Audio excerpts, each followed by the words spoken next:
નમસ્કાર. ગુજરાતી સિનેમાની વાતમાં આપનું હાર્દિક સ્વાગત છે. હું છું ડોક્ટર તરુણ બેંકર. મિત્રો, આજની શરૂઆત એક દુઃખદ સમાચારથી કરીશું.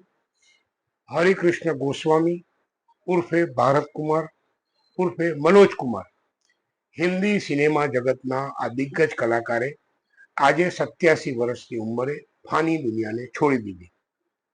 મનોજ કુમાર અને તેમના પરિવારને ગુજરાતી સિનેમાની વાત તરફથી હાર્દિક શ્રદ્ધાંજલિ અને પ્રભુ તેમના પરિજનોને આ આઘાત સહન કરવાની શક્તિ આપે એવી પ્રાર્થના.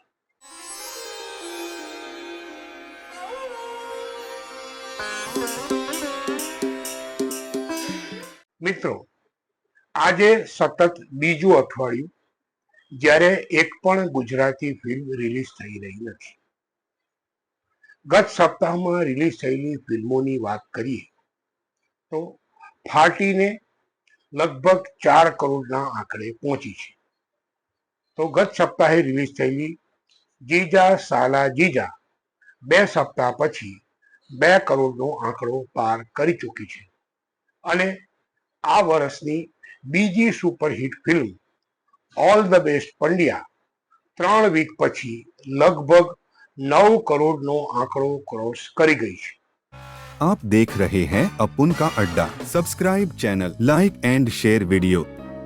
હવે ગુજરાતી સિનેમા અંગે મારા મનની વાત.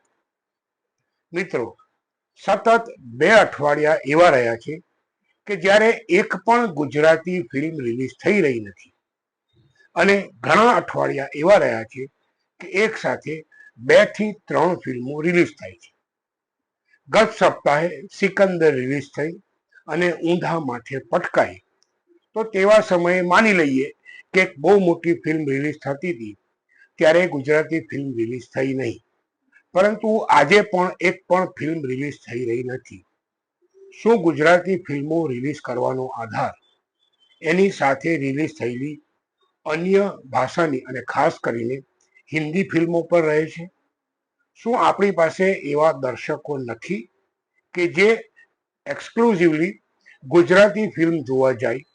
અથવા તો એવું પણ કહી શકાય કે આપણી પાસે એવી મોટા ગજાની ગુજરાતી ફિલ્મ નથી જે અન્ય ભાષાની અને ખાસ કરીને હિન્દી ભાષાની ફિલ્મ સાથે કોમ્પીટ કરી શકે.